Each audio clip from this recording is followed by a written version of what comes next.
참 주신 주님의 은총과 평화가 오늘 예배 가운데 나오신 저와 여러분 가운데 함께하기를 주님의 이름으로 간절히 축원드립니다. 저와 여러분들의 영혼과 저와 여러분들의 삶의 터전과 저와 여러분들이 살아가는 세상의 모든 공간 가운데 주신 하나님의 은총과 은혜가 정말 충만하게 흘러가실 수 있기를 다시 한번 간절히 소망합니다. 오늘 이제 성령 강림절 이후에 두 번째 주일 맞이했습니다. 교회가 무엇인가에 대해서 오늘 말씀을 통해서 함께 좀 은혜를 나누고 싶은데요. 신약성경 안에서 보면 교회의 참 아름다운 모습들을 발견하게 됩니다. 성경을 가만히 보면 신약성경, 그러니까 예수님이 부활하시고 승천하신 이후에 사람들 안에 성령이 임하고 그리고 나서 뭉치고 모이고 예배하면서 생겨난 교회들, 그 교회들을 보면요 참으로 인상 깊습니다. 한마디로 표현하자면 신약 성경에 남아있는 초대교회의 모습은 정말 역동적이에요. 여러분 한번 성경을 잘 읽어보시면 초대교회의 모습들 굉장히 힘있지 않습니까?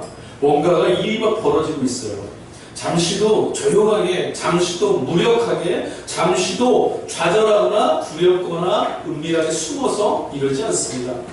초대교회에 나타난 성도들의 모습은 언제나 주 예수 그리스도의 이름을 가지고 땅끝까지 담대함으로 걸어가면서 기쁨과 희락과 하나님 나라를 누리며 살고 있음을 우리는 볼 수 있습니다. 정말 미천한 사람들이었고 힘이 없는 사람들이었고 연약한 사람들이었음에도 불구하고 초대교회 성도들의 모습은 아주 강인하고 아주 신념있고 늘 평안 가운데 주님을 향해 한 걸음으로 올곧게 걷고 있는 걸 우리는 보게 됩니다. 누가가 기록했던 사도행전을 보면 초대교회의 이런 모습들이 잘 그려져 있습니다. 사도행전 속에서는 어떤 모습이 보여집니까? 성도들을 통해서 또 사도들을 통해서 놀라운 일들이 교회 안에 많이 일어납니다. 놀라운 일만 일어난 것이 아니라 표징들, 각종 표징들이 막 나타납니다. 하나님의 영이 함께 하시고 하나님께서 성도들을 도우시고 교회 가운데 함께 하신다는 증거들이 마구마구 나타납니다.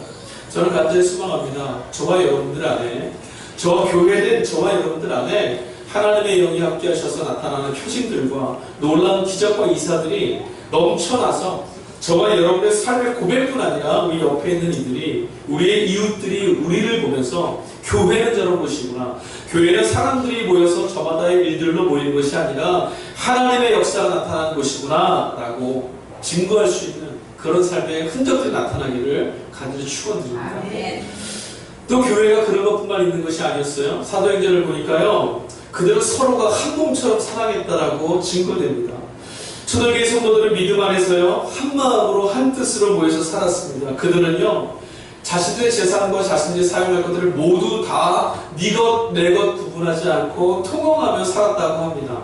이것도 참 놀랍습니다. 내 것 귀한 줄 알고 남의 것 귀한 줄 모르는 세상인데 이것이 가능하다는 건 정말 꿈만 같습니다. 그것뿐이 아닙니다. 초대교회 성도들의 삶의 자리는 엄청 치열했던 삶이었음을 우리는 알고 있습니다. 그들의 삶은 목숨의 위협, 생명의 위협이 다가오는 그런 삶이었어요. 그럼에도 불구하고 초대교회 성도들은 늘 함께 모여 기도했고 늘 말씀에 전무했으며 그들은 그들에게 주어진 바 그들에게 나타나신 생명의 주 예수 그리스도를 전하는데 조금도 멈추어 있지 않았습니다. 누가가 기록했던 사도행전에 나타난 교회의 모습은 이랬습니다. 또 그뿐만 아닙니다. 바울 사도가 전하였던 교회에 보냈던 서신서를 읽어보아도 교회들은 참으로 역동적이었던 걸 알 수 있어요. 교회들은, 성도들은 예수 그리스도를 믿은 그 믿음으로 말미암아 지난 시간까지의 삶의 모습이 전혀 다르게 변화되고 있는 것들을 우리에게 보여줍니다. 세상이 정말 치열하게 살고 있을 때 그들은 하나님의 은혜를 누리고 살는 걸 보여줬고, 세상이 절망 가운데 있을 때에도 그들은 우리가 아까 예배찬양 마지막 불렀던 것처럼 하나님의 나라 임할 것들을 기대하며 소망 가운데 살고 있었어요. 그들은 오늘 우리처럼 무기력하지 않았습니다. 초대교회 성도들을 보니까 우리가 다른 것은 교회 건물이 작은 이런 것이 아니라 그들이 우리와 차별되는 것은 하나였습니다. 그들은 믿음 안에서 믿는 자답게 살고 있었습니다. 이런 질문을 처음에 모토에 딱 드리니까 우리에게 부담이 좀 다가오죠. 오늘 초대교회와 우리의 모습은 왜 다를까? 아마 여러분들 제가 질문하지 않아도 이런 모습들이 우리와 뭐가 좀 다르다 생각하실 거예요. 그들과 우리의 삶이 그닥 다르지 않은데 저들은 늘 소망 가운데 예수 믿음이 그들의 삶에 정말 가장 귀한 것이고 그 귀한 믿음 때문에 그들의 삶 안에 자유를 누리고 그 자유 때문에 늘 감사할 수 있었고 그 감사 때문에 그들이 모여있는 곳마다 기도와 찬양이 끊이지 않았다는 것이 왜 우리는 이렇게 하지 못할까 하는 자괴감으로 자꾸 부딪힙니다. 초대교회 성도들의 이 모습, 초대교회의 모습을 누가도 그렇고 바울도 그렇고 서신서에 이렇게 자꾸 표현을 합니다. 초대교회에 있는 사도들과 성도들 그들의 삶과 전도를 통해서 많은 사람들이 주께로 돌아와 구원받았다라고 그런 교회였다고 증거합니다. 교회가 모여있는 곳에 복음이 전해지고 복음이 전해져서 그 지역에 많은 사람들이 구원받게 됐다. 이건 오늘 우리 교회에게도 마땅히 주어진 사명인 줄 믿습니다. 교회가 있는 이곳에 구원의 역사가 있어야 합니다. 교회가 있는 이곳에 우리 주변에 있는 이들이 삶에 눌려서 사는 그 고난과 고통의 자리로부터 해방과 자유를 누리는 구원의 역사가 있어야 될 줄로 믿습니다. 또 그뿐만이 아닙니다. 사람들을 통해서 교회는 이런 별명을 받게 됩니다. 안디옥교회에서 처음 이런 얘기 했었죠. 그리스도인이었다. 예수 믿는 자들이다. 예수를 따르는 사람들이었다는 칭호를 받습니다. 그게 무엇입니까? 예수께서 이 땅에서 살아내셨던 것처럼 저들도 사람들에게 빛과 소망이 되면서 사는 사람이다. 사도행전은 또 그렇게 말합니다. 사도행전 2장 47절 말씀 보니까 사람들이 교회, 이들 모여서 예배하고 기도하고 전도하는 이들을 칭송하였다라고 말합니다. 이방인들, 유대인들도 핍박하는 사람들입니다. 그럼에도 불구하고 그들을 칭찬했다. 호감을 갖고 있었다. 이게 좋은 평가를 받고 있었어요. 오늘날 우리는 신앙을 갖고 있으면 하나님에 대한 예수에 대한 신앙이 더 깊어지고 또 예수 잘 믿는 사람이다. 예수 열심히 믿는 교회라고 하면 세상으로부터 호감을 받고 있나요? 정반대로 가고 있는 것 같아요. 그래서 초대교회가 어땠냐면 핍박하는 사람들의 입을 통해서 무슨 말을 들었냐면 저들 꽤 괜찮아. 호감을 받았대요. 어떻게 생명구지의 사람들이 모여서 정말 감당할 수 없는 삶의 이 조건 속에서 모인 그들이 많은 것들을 누리고 많은 것들을 즐길 수 있는 사람들로부터 칭찬받을 수 있었습니까? 왜 많은 사람들이 그들을 보면서 소망을 발견했고 왜 많은 사람들이 예수 믿는 그 이름으로 모인 교회를 바라보면서 저들을 따라가 볼까? 저들을 같이 저 길에 함께해서 나도 구원의 길 가도 참여해볼까 도전받을 수 있었습니까? 무엇이 이 사람들을 그런 교회로 만들었습니까? 무엇이 오늘 우리와 달리 그들의 걸음은, 그들의 교회는 정말 구원의 역사가 나타나며 삶의 모든 것들을 벗어날 수 있는 힘있는 성도들의 삶을 살게 하겠습니다. 이게 오늘 본문의 말씀을 읽으면서 저와 여러분들이 함께 나누는 숙제입니다. 이 사람들이요, 이 교회가, 초대교회 성도들이 사람들에게 칭찬도 받고 또 역동적인 삶을 살면서 믿음의 걸음을 통해 사람들을 구원의 길로 초대하고 인도할 수 있었던 것들, 전혀 다른 사람들, 신분도 다르고 계급도 다르고 출신도 다르고 문화도 다른 이 사람들이 모여서 사랑으로 하나가 되고 한 몸이 될 수 있었던 그 힘, 그것이 어디에 있었을까? 성경은 전적으로 그 힘은 성령의 감동과 감화 때문이었다라고 말하고 있습니다.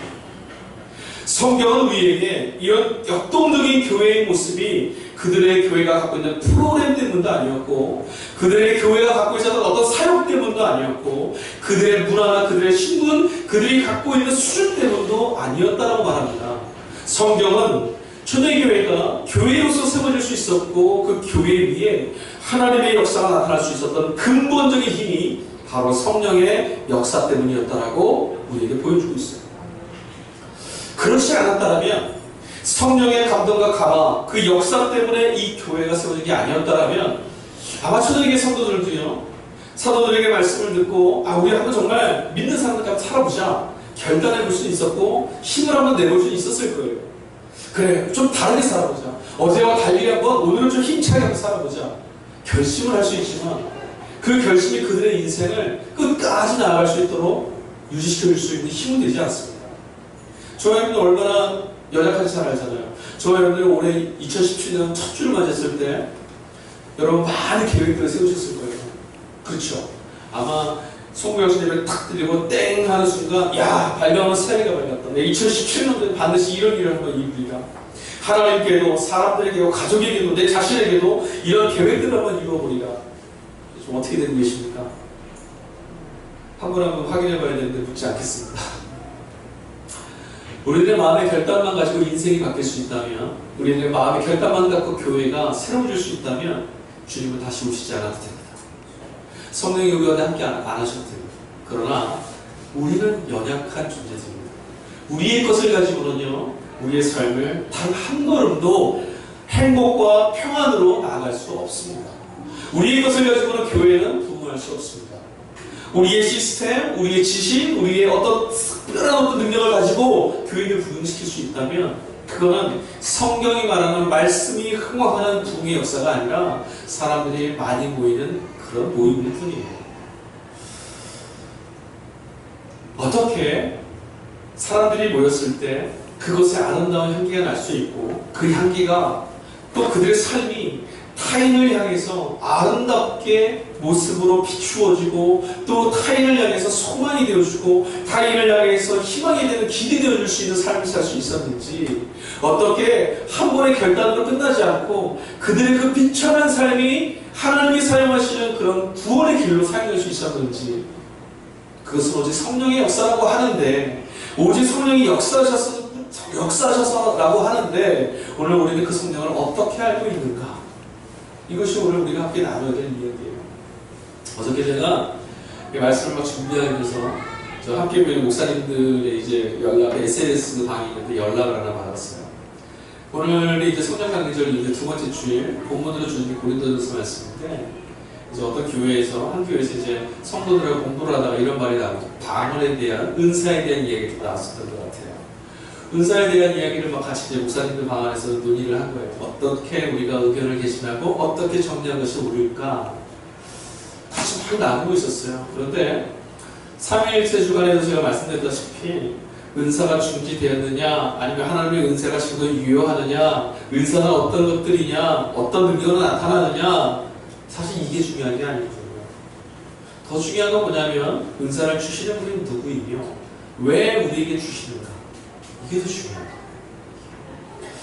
성령, 교회를 교회답게 만드셨던 그 하나님의 거룩한 영, 예수께서 자신을 증거하시기 위하여 보내신 또 다른 보혜사, 그 성령이 과연 누구이신가? 우리는요, 저마다 다른 색깔을 갖고 살고 있습니다. 여기 한번 둘러보세요. 오늘 옷 입은 여러분들의 옷 색깔 한번 보십시오. 나와 똑같은 색깔의 옷을 입으신 분 있나요? 없어요. 신기하네요. 정말 비슷한 색깔도 없네요. 같은 모양은 더더욱 없습니다. 일단 남자와 여자는 치마와 바지로 입는 거고요. 원피스를 입느냐, 투피스를 입느냐, 연으로 입으시느냐, 뭐 다양한 모양들의 옷을 입으시죠. 그뿐만이 아닙니다. 삶의 모습, 기호도 다 다릅니다. 가지고 있는 가치관도 다 다릅니다. 사상도 다르고요. 다 다릅니다. 추구하는 이상, 내가 뭐 어떤 사람이 될 것인가에 대한 것도 다르고, 신앙의 모습에, 신앙의 표상도 좀 다릅니다. 내가 하나님을 따르고 예수를 바라보며 살아가는 이 신앙의 모습을 나는 이렇게 주님을 믿을 거야, 이런 모습도 좀 달라요. 이것은 교회 안에서만 보이는 것이 아니라요, 살아가는 이 세상 모든 사람들 안에서 발견되는 겁니다. 하나님은 사람을 다 다르게 지으셨어요. 모든 사람을 다 다른 가운데서 빚어놓으시고 그 가운데 우리를 살게 하셨습니다. 모두가 다 다르기 때문에 내 존재는 소중합니다. 모두가 다 다르기 때문에 나의 존재는 유일합니다. 하나님이 부르신 목적이죠. 그래서요, 이 세상의 사람들도요, 다 다름의 경계 안에 살고 있어요. 다르기 때문에 경계가 생겨요. 다 같다면 경계가 없습니다. 그래, 다르니까 여기까지는 나, 저기까지는 당신, 여기가 경계가 되는 거죠. 경계가 있습니다. 이념과 사상, 정치, 철학, 가치관, 삶의 수준, 문화 다 다릅니다. 같은 사람 하나도 없어요. 정치적 견해가 같은 사람끼리 한번 모아봤습니다. 그래서 이제 두 그룹만 나눠봤더니 거기서 또 나눠줘요. 나이 다 나눠주고, 성별 나눠주고, 기호 다 나눠주고, 결국 나누고 나누고 나눠보면 하나만 남아요. 다 같다고 볼 수 있습니다. 우리끼리라고 생각했지만 아니 우리 다 달라요. 경계만 있을 뿐이에요. 그래서 그런지 사람들 안에요 다 다름이라는 게 존재해서인지 끼리끼리라는 것을 자꾸 만들려고요. 다 다르면 외로워요. 고독합니다. 나 혼자거든요. 그래서 뭔가 같은 것을 가진 사람들끼리 뭉치려고 해요. 하다못해 세상에 나가면 무엇이 있죠?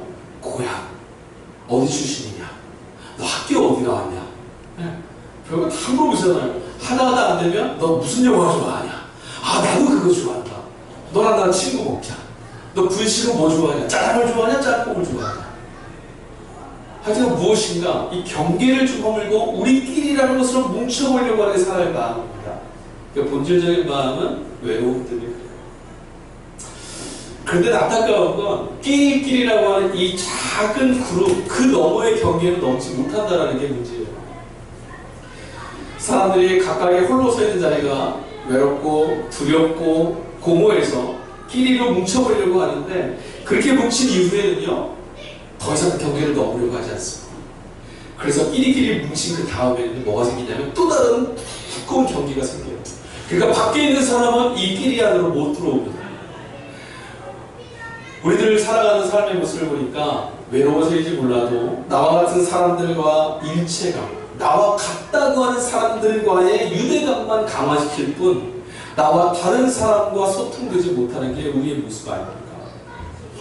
사람들은 낯설음을 굉장히 싫어합니다. 여러분 이 교회에 저분을 누군가가 들어왔습니다. 지금 갑자기 싹 들어왔어요. 그럼 우리의 마음이 어떨까요? 처음엔 누구지? 어떤 사람일까? 낯설은 거예요. 근데 저분을 열고 들어온 사람은 더 낯설겠죠. 이 사람들은 뭘까? 경계입니다. 경계. 알게 모르게 우리는 그 경계를 넘는 걸 두려워하고 꺼려합니다. 내게 익숙하지 않은 것을 경험하는 거 어려웠고 힘들어요. 그런데 이 경계를 넘어서지 않으면 이 경계 밖에 있는 누군가는 내가 외로워서 끼리로 뭉쳤지만 그 경계 밖에 있는 누군가는 또 다른 고통과 상처 가운데 놓여지게 됩니다. 그렇게 하는 거예요. 세상은 그런 공동체입니다. 세상의 공동체는 늘 그렇습니다. 하나인 것 같았지만 철저히 경계가 되어 있고 버려지는 공동체입니다. 세상 어디에도 경계를 뛰어넘기 위해서 내 것을 희생하는 사람들의 모습은 보이지 않습니다. 교회는 어떻습니까? 교회는 그런 삶을 거부해야 됩니다. 교회, 저와 여러분이 모여있는 이 교회 공동체는 경계의 선을 없애는 사람들이 되어야 합니다. 어떤 모습의 경계든 그것은 존재되어져서는 안 됩니다. 먼저 믿은 사람, 몇 년도 믿은 사람, 오래된 사람, 직분 있는 사람, 아닌 사람, 삶의 수준이 이런 사람? 아니요. 그 모든 것이 교회 안에선 사라져야 합니다. 왜냐하면 교회의 머리 대신 예수 그리스도께서 그런 삶을 살지 않으셨거든요. 교회의 머리 대신 예수 그리스도는 어떤 삶을 사셨습니까? 그분은 사회적 장벽과 경계에 막혀서 그곳에 머물러서 그곳에 끼리를 만드신 분이 아니었어요. 그분은 어떤 장벽이, 어떤 경계가 자신 앞에 놓여져 있어도 언제나 그 경계를 뛰어넘어 가신 분이었어요. 그 경계 앞에서, 그 장벽 앞에서 되돌아가신 분이 아니었습니다. 그분의 인생을 한번 보십시오. 복음서가 증거하는 예수 그리스도의 삶의 모습은 언제나 자신들 앞에 문화, 또 신분, 사회, 이 장벽이 놓여있을 때마다 아무도 건너가지 않을 때 그분 혼자 오롯이 그 경계를 넘어가신 분이었습니다. 그분은 어떻게 사셨습니까? 사마리아인, 이방인, 그들 만나는 거 주저하지 않았습니다. 아무도 그 경계를 넘어가지 않을 때 예수께서는 담대히 걸음을 넘으셨어요. 또 어떠셨습니까? 예수님은 과부나 병자를 만나는 일들을 꺼려하지 않았습니다. 유대교 율법에 따르면, 정결례에 따르면 그들과 만나는 건 부정한 일입니다. 그들과 함께하면 내 자신도 부정한 사람입니다. 그러나 그래서 많은 사람들이 걷지 못하는 그 경계 너머를 예수는 건너가셨습니다. 성경을 보십시오. 예수께서 그곳에서 주저하신 그런 적이 있었습니까? 잠시라도 머뭇머뭇하신 적이 있었습니까? 아니요. 주님과 경계가 놓여있을 때마다 언제나 제일 먼저 앞장서 그 길을 넘어가셨습니다. 예수는 또한 죄인들 만나는 일에도 꺼려하지 않았습니다. 저 사람은 죄인이라고 경계를 만들고 아무도 그와 대화하지 않을 때, 아무도 그와 함께하려고 하지 않을 때 예수님은 그 경계를 허물어버리고 그 죄인들에게 달려가셨습니다. 그리고 그들에게 달려가서 너도 아브라함의 자손이다. 너에게도 하나님의 구원이 임하였다라고 그를 끌어안고 경계를 무너뜨리고 우리라는 울타리로 품어주시는 분이었어요. 그분이 우리의 머리입니다. 그분께서 우리 교회의 머리 되신 줄로 믿습니다. 그렇다면 우리는 그분과 한 몸을 이루고 있는 우리는 그분이 하신 대로 같이 따라 살아야 합니다. 그럼 우리는 어떤 사람이어야 됩니까?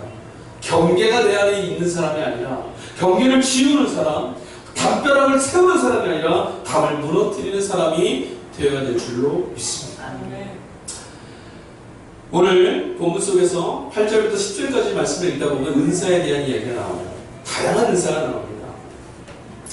여러분 오늘 그 본문을 읽으면서요, 이 은사들, 지혜, 지식, 뭐랄까 또 믿음, 성령으로 병 고치는 은사, 예언하는 것, 분별함, 여러 가지 은사들이 나오는데 아마 이 구절을 읽으시면 야, 나도 저런 은사 한번 가졌으면 좋겠다. 아, 나는 이런 은사 갖고 있는데 저 은사 참 좋을 것 같다. 얼마나 좋을까? 이런 생각하시면서 아마 이 본문을 읽어나가셨을지도 모르겠어요. 근데 오늘 이 본문 속에서 정말 중요한 표현이 하나 들어있어요. 이 본문 속에 들어있는 건 다양한 어떤 은사들의 이름이 아닙니다. 오늘 본문 속에 들어있는 병 고치는 은사나 예언하는 것이나 분별하는 것이나 가르치는 것이나 지혜와 지식의 은사나 방언이나 예언이나 통변이나 이런 것들이 아니라 이 앞에 나와 있는 표현이 아주 중요한 표현이에요. 뭐냐면 이런 표현이 들어있습니다. 어떤 사람에게는, 또 다른 사람에게는, 그리고 각 사람에게. 이 말씀을 다시 한번 제가 사역해서 한번 말씀을 읽어드릴게요. 제가 번역한 거예요. 성령은 어떤 사람에게도, 또 어떤 사람에게도, 그리고 또 나머지 다른 사람에게도 그리함으로 각각의 모든 사람들에게, 이렇게 읽으셔야 돼요. 즉 8절부터 10절에 나와있는 은사, 성령이 주시는 능력과 달란트는요, 교회, 주 예수 그리스도를 믿기로 작정한 교회 공동체 모두에게 한 사람도 차별하거나 예외를 두지 않고 주시는 분이라는 거예요. 어떤 은사인지는 모릅니다. 다 달라요. 왜 여기에 다양한 은사를 기록한지 아세요? 다 다른 은사를 주시는 거예요. 모든 사람들에게 다른 은사를 주시지만 한 사람도 차별하지 않고 성령은 은사를 주신다는 겁니다. 우리들은 이렇게 봐요. 병 고치는 은사 있으면 야, 저건 성령의 은사다. 누군가 저 사람이 하나님의 말씀을 주셔서 저 사람이 무슨 말을, 하나님 맡기신 말씀을 전하면 야, 저 사람 참 신령하다. 하나님의 성령의 은사가 있다. 다른 사람은 성령은 어떤 분이시냐면 오늘 표현 속에 분명히 들어있는 게 뭐냐면 주 예수 그리스도를 머리로 하는 교회로 모여있는 모든 이들에게 성령은 능력을 주시는 것을 차별하지 않는다. 모든 예수 믿는 성도들에게 하나님의 성령의 능력을 나누어 주시는 분이라는 거예요. 그리스도를 머리로 하는 교회로 우리가 이 땅을 살아가기 위해서는 모토에 말씀드리지 않았습니까? 모두에 우리의 힘과 능력과 결단과 결심으로는 우리는 교회로 살아갈 수 없습니다. 생명부지인 저와 여러분들이 정말 우리의 마음을 열고 담을 허물고 경계를 허물고 내 것을 너의 것으로, 너의 것으로, 나의 것으로 그리스도 예수의 몸으로 한 몸으로 살 수 있는 것이 어떻게 가능하겠어요? 한 어머니 몸에서 태어난 형제도, 한 어머니 몸에서 태어난 형제 자매도 갈등하고 다투고 싸우고 욕심내는데 우리가 어떻게 그런 공동체가 될 수 있겠습니까? 우리의 결심으로 되지 않습니다.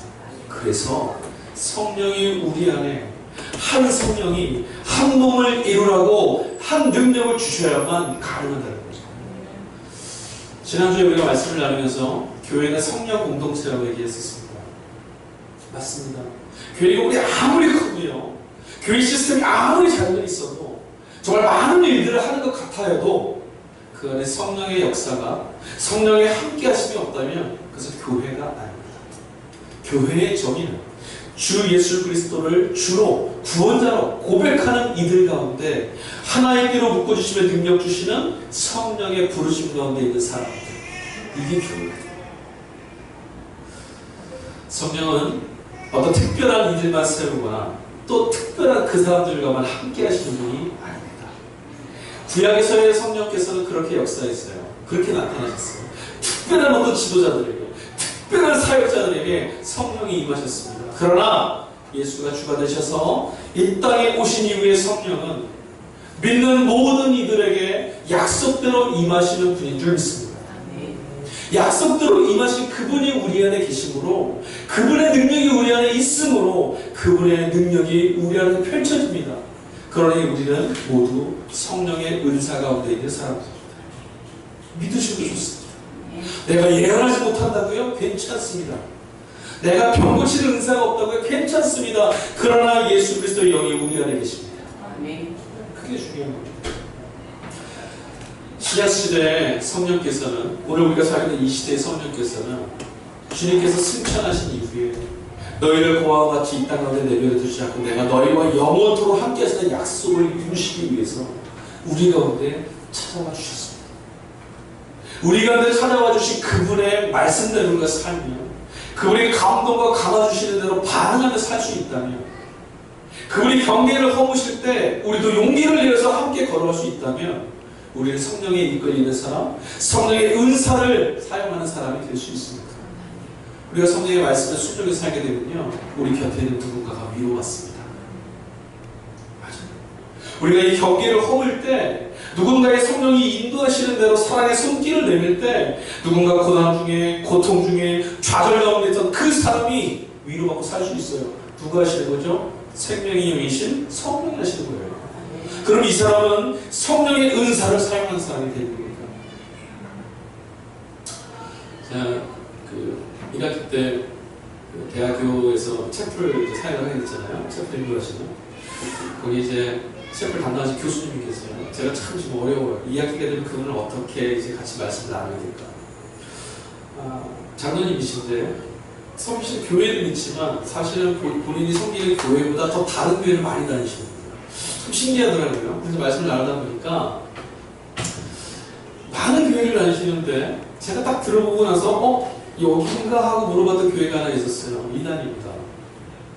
근데 거기 기도회가 있다는 거예요. 근데 거기 가면 성이 충만하대요. 그래서 자기가 간 거예요. 위로를 받는데요. 아, 그러세요? 무슨 위로를 받으셨어요? 학기 말씀 이런 얘기 하시더라고요. 이빨이 그 이빨이 됐어요. 놀랍죠? 저도 좀 한번 가봤으면 좋겠어요. 저 이도 떼어야 되는데. 그래서 그곳에 많은 사람들이 놀라운 능력에 다 감동받았다는 거예요. 그래서 제가 그랬어요. 성령의 역사는, 성령의 은사는, 성령의 충만함은 우리 가운데 무엇을 필요로 하는 것이 이루어지거나 현상이 나타나는 게 아니고요. 죽은 영이 살아나고 좌절되어서 이제는 살 소망이 끊어진 누군가가 성령을 통해서 살 소망을 갖게 되게 하시는 거예요. 그게 성령이거든요. 금 없어도 돼요. 베드로와 요한이 나면서도 걷지 못한 자를 금덩어리 줘서 이렇게 세웠습니까? 아니요. 너희들이 갖고 있는 것을 나는 갖고 있지 않아. 은과 금은 내게 없어. 그러나 내게 있는 것. 무엇으로? 예수 그리스도의 이름으로. 그거거든. 성령은 이 일을 하시는 거죠. 여러분, 교회에 오면 여러 사람을 만납니다. 그렇죠? 정말 다 다르시잖아요. 그래서 교회에 오면 다른 사람들 안에서 다른 일들을 자꾸 경험하게 됩니다. 그래서 어떨 때는요, 야, 저 사람 정말 내 형제보다 더 좋은 것 같아. 저 사람 잃어버린데 누인지도 몰라. 이런 마음을. 아니, 저 사람인데 우리 힘들었으면 좋겠어. 이런 사람을 만날 수도 있지만, 때로는, 야, 어떻게 저런 사람이 교회에 온다. 저 사람 어떻게 말 한마디를 하면 저렇게 하지? 뭐 하는 거야? 저 사람만 만나면 아주 내가 빵점이야. 이럴 때가 있으세요?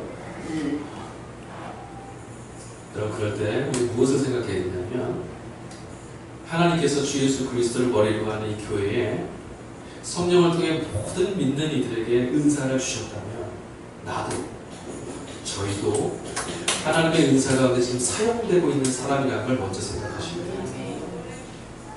잘 기억하십시오. 누군가 때문에 내 마음이 지금 편치 않습니다. 교회 안에서, 예배 공동체 안에서 내 마음이 좋지 않습니다. 왜 그럴까요? 어쩌면 하나님께서 그 사람에게 은사를 베푸셔서 나를, 회복시키시고 신앙의 성숙함으로 나가기 위해서 그 사람을 은사자로 좀 사용하시는 것인지도 몰라요. 왜? 지금 말씀했지 않습니까?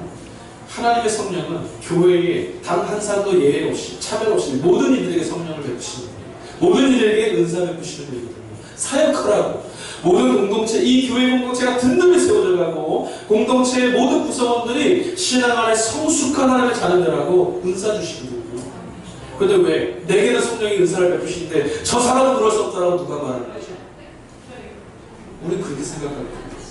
나는 은혜가 있고 나는 성령의 은사가 있어. 여기 우리들은 다 은사 충만. 저 사람은 아닌 것 같아. 저 사람은 맨날 문제를 일으켜. 왜요? 누가 그렇게 판단하는 거죠? 내 마음에 들지 않아서 또 경계를 만드는 겁니다. 그러나 성령은 지금 본문에 뭐라 해요? 어떤 사람에게도 다른 누군가에게도 모든 사람들에게 은사를 베푸시다. 내가 알지 못하지만 그이에게도 하나님의 성령은 은사를 지금 베푸고 있어요. 그 은사가 나 때문에 그 사람의 더 좋은 은사를, 사람에게 치유받을 수 있는 은사를 받을 수도 있었지만 나 때문에 지금 저 은사를 사용할 수밖에 없을 수도 있어요.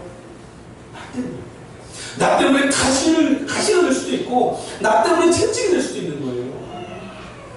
그럼 제일 먼저 그 상황에서 반응해야 될 사람은, 경계를 허물어야 될 사람은 바로 나입니다. 그게 성령입니다.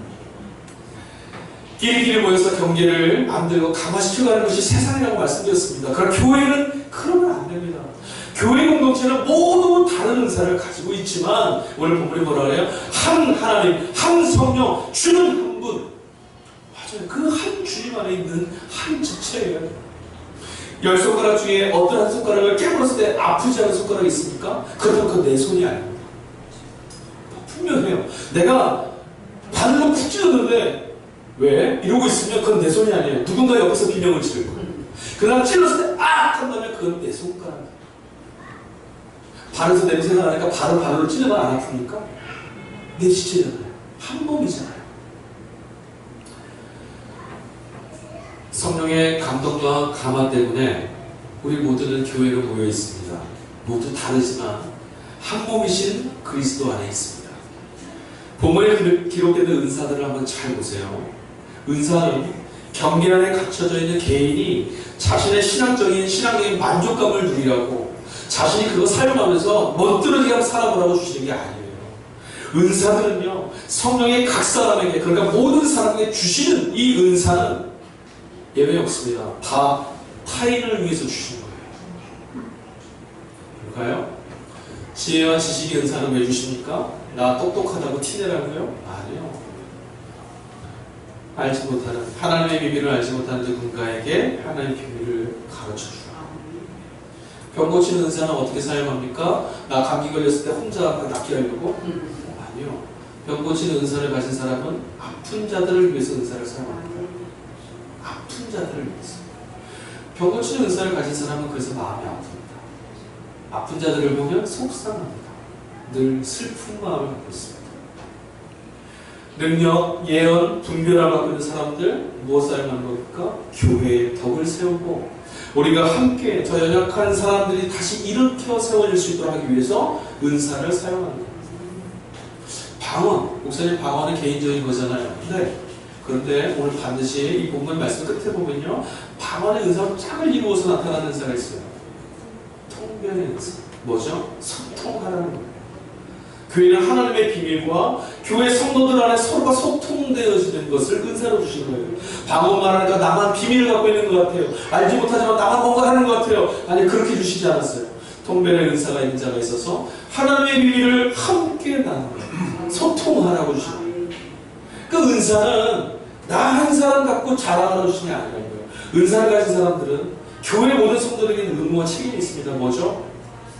그리스도의 몸된 지체들을 섬기고 내가 가진 은사를 저희에게 나눠주고 저가 가진 은사를 통해서 나도 함께 세워주는 거예요. 우리 각 사람에게 은사를 주신 성령의 마음은 하나입니다. 사람의 터 위에 세워지는 교회되라. 그게 예수 그리스도의 마음 아니겠습니까? 성령은 교회를 확장시켜갑니다. 어떻게 확장시켜가냐면 확장된 가족 공동체처럼 교회를 만들어 가시는 분이 성령이세요. 그의 능력으로, 그의 은사를 통해서 우리 서로서로는 하나의 공동체가 되어져 갈 수 있습니다. 서로 지체라고 말하고, 서로의 것을 나누는데 아까워하지 않고, 서로를 위해서 마음을 쏟고, 누군가가 아픔과 고통과 절망 가운데 있을 때 하나님 저 일을 좀 도와주십시오. 어떻게 하면 좋겠습니까? 내 마음이 심히 아픕니다. 하나님 저 사람 불쌍히 여겨주십시오. 이렇게 할 수 있는 것. 이게 교회 공동체예요. 이게 가족 공동체입니다. 여러분, 많은 공동체가 있습니다. 하나님이 창조하신 두 가지 공동체가 있습니다. 가족과 교회입니다. 교회부터 만들지 않으셨어요. 가족을 먼저 만드셨어요. 아담과 이브. 그렇죠? 교회가 돌아갈 원형이 뭐냐면 바로 가족입니다. 가족이 세상의 다른 공동체와 다른 것들이 참 많습니다. 한번 말해볼까요? 일반적인 세상의 공동체들과 가족이 다른 점. 첫 번째, 다른 공동체들은요, 내 마음에 들지 않으면, 내게 유익이 없으면 바로 깨집니다. 돌아서면 그만입니다. 그러나 가족은 그럴 수 없습니다.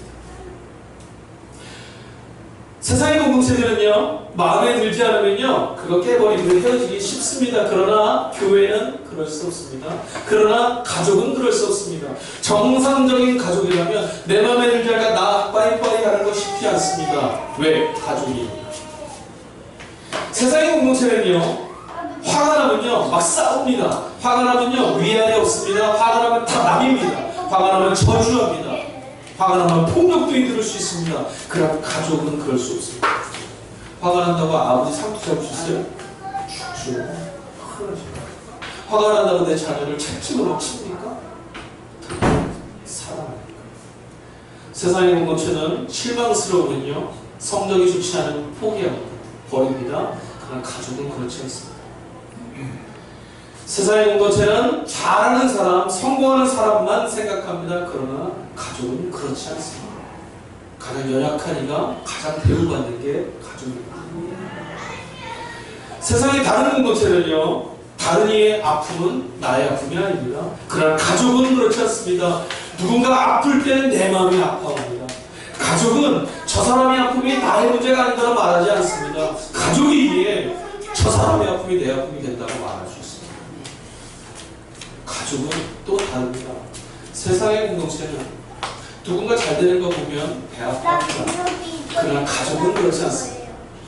가족은 누군가 잘 되는 걸 보면 내가 지금 슬픈 가운데 있어도 상관없습니다. 나도 기뻐합니다. 여러분, 자녀가 학교에서 칭찬받고 왔어요.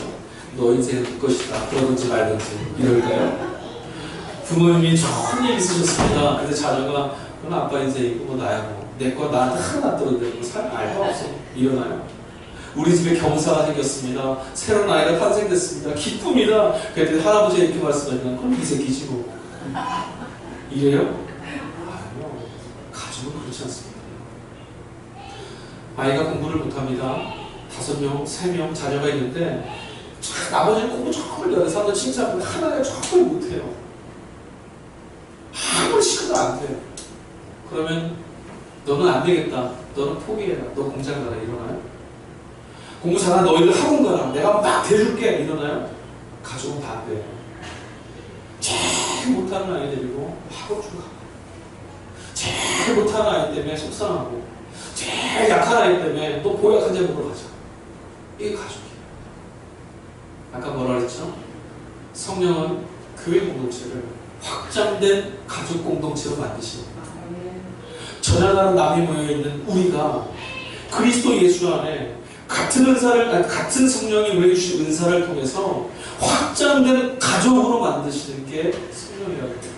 교회 공동체는 오늘 있다 헤어지고 남이 된 그런 공동체가 아니라 적어도 이 공동체 안에서 예수 그리스도를 머리한 이 몸이 한 몸입니다라고 고백할 수 있는 가족이 되는 것, 그것을 경험하는 것, 그게 가능하게 하시는 분, 그분이 바로 성령이라고 해요. 그러나 여러분, 성령이 함께 계시면 저 사람의 기쁨, 저 지체의 기쁨이 내 기쁨이 되고요. 성령이 내 안에 계시는 사람들에게는 저 지체의 아픔이 내 아픔이 되는 거예요. 그래서 교회는 성령의 공동체, 성령이 함께 하시는 교회는 함께 기뻐하고 함께 슬프고 함께 땀 흘리고 함께 나아가는 공동체가 되는 거예요. 여러분, 제가 이런 질문을 한번 좀 드려보겠습니다. 여러분 지난 한 주간, 아니 혹은 최근에 여러분 행복하셨던 일들 한번 생각해보세요. 무슨 일이 있으셨는지 손가락으로 좀 탁 꼽아보실 수 있습니까? 나 정말 행복했어. 자, 그럼 반대로 지난 한 주간 또 여러분을 눈물 짓게 하고 슬프게 하고 괴롭게 했던 그런 일들 한번 손꼽아보세요. 쉽죠? 되게 쉽고 나를 행복하게 했던 일들을 떠올리라고 잘 안 떠오르는데요. 내를 슬프게 했던 일들을 생각해봐라 그러면 너무 많이 떠오릅니다. 정말 우리 인생이 이렇게 슬픈 일만 있을까요? 정말 우리 인생이 이렇게 비참하게만 할까요? 하나님 우리 인생을 그렇게 만들어 놓으셨을까요? 근데 우리는 왜 우리에게 주신 감사한 일들, 행복한 일들이 떠오르지 않을까요? 우리는 모두 힘들고 어려운 기억만을 붙들며 살려고 합니다. 우리들 안에 여유가 사라져버렸어요. 무슨 여유냐면 감사라는 그물로, 감사라는 마음으로 하나님의 행복을 걸러낼 수 있는 그런 여유가 사라졌습니다. 감사라는 틀로 한번 우리의 지난 시간을 한번 걸러보세요. 그럼 그 안에 하나님이 주신 행복이 진짜 보석처럼 반짝이는 걸 여러분 볼 수 있어요. 그러니까 감사라는 틀로 보지 않으면 슬픔, 좌절밖에 보지 않아요. 기쁨을, 행복을, 감사를, 희락을 경험하지 못하며 살고 있는 우리들의 삶, 저주받은 것 같이 살고 있는 우리들의 이 삶, 감사나 행복을 기억해내거나 간직할 만한 그런 힘도 사라져버린 우리들의 삶, 어떻게 해야 될까요? 하나님이 우리를 은사를 주시고 교회로 붙드신 이유는